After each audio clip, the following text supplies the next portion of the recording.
네, 안녕하세요. 보시사주입니다. 오늘 영상을 끝까지 시청하시면 내가 어떤 애에 유리하고 또 불리할지 감이 조금 잡히실 수 있을 겁니다. 여러분의 구독과 좋아요는 더 유익한 사주 콘텐츠로 꼭 보답드리도록 하겠습니다.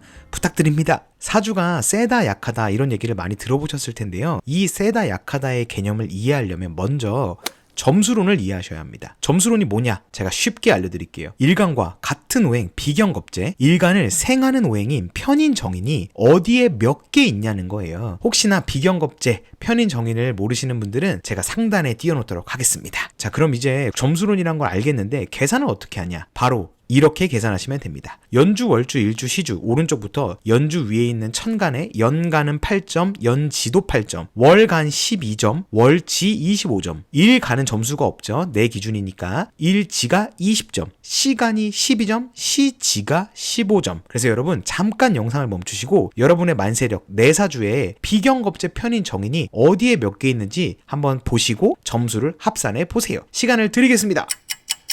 자, 시간이 다 되었습니다. 그럼 이런 점수들이 나올 거예요.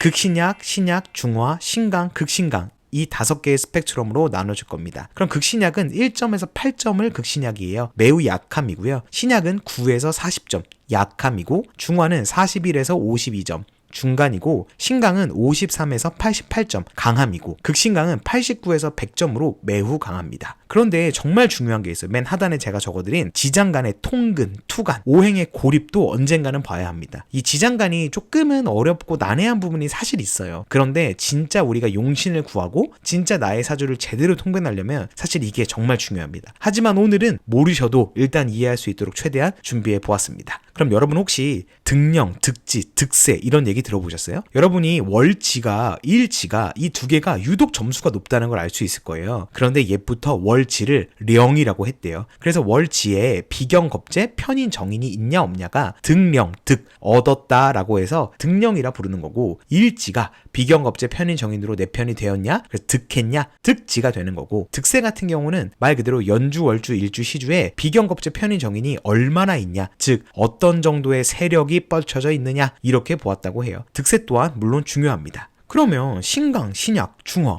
그게 뭔데? 그래서 신강, 신약, 중화 특징에 대해서 한번 제가 준비해 보았습니다. 먼저 신강, 극신강입니다. 내가 강하고 말 그대로 내가 중심이 된다는 거예요. 그렇기 때문에 주체적이고 힘이 있고 외부의 활동성을 가지고 있습니다. 마치 양 같은 느낌이죠. 그 다음은 신약입니다. 또 극신약에 해당하시는데요. 내가 약하고 세상이 중심이 되는 거예요. 그래서 이런 분들은 전체적으로 신중하고 수렴하고 내부의 기운을 갖고 있어요. 마치 음처럼 말이죠. 그런데 중요한 건 극신약한 사주들은 누가 봤을 때는 사실 극신강인지 헷갈려요. 왜냐하면 내가 너무 극으로 약하다 보니까 이게 극신강처럼 활동을 해야 내가 살 수 있다고 믿는다고 하기 때문이에요. 그리고 마지막은 중화입니다. 가운데에 머물게 해주세요입니다. 중화는 말 그대로 가운데에 해당하는 거기 때문에요. 중용에 해당해요. 그러면 이제 내가 신강이다, 신약이다, 중화다는 이제 알 수 있을 거예요. 그러면 높으면 좋고 낮으면 나쁜가? 이런 생각들을 좀 하실 거예요. 낮은 분들은 나도 높고 싶다 이런 생각을 분명히 할 거거든요. 그런데 결론을 먼저 내드리면 절대 상관이 없습니다. 유리하고 불리한 걸 이제 살펴볼 텐데요. 첫 번째로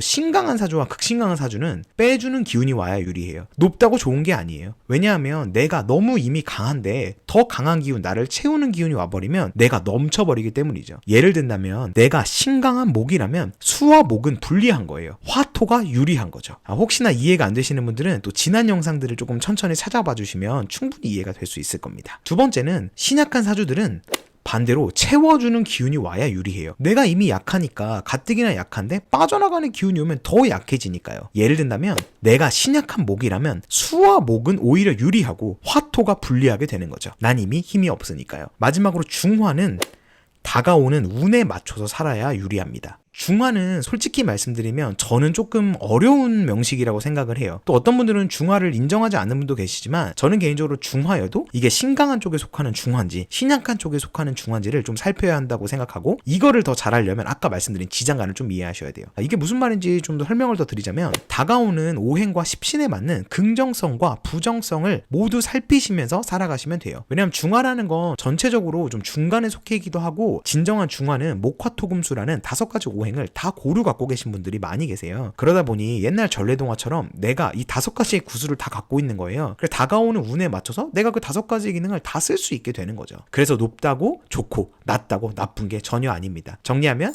높은 신강한 사주는 오히려 내 기운이 빠져주는 게 올 때 유리해요. 그리고 반대로 약한 신약한 사주들은 내 사주를 채워주는 기운이 올 때 유리합니다. 중화는 조금 더 연구가 필요하고 명식을 좀 더 잘 살펴야 될 필요가 사실 있습니다. 어때요? 좀 쉬우신가요? 여기까지만 제가 일단 설명드리도록 하겠습니다. 예고를 좀 먼저 볼게요. 예고입니다.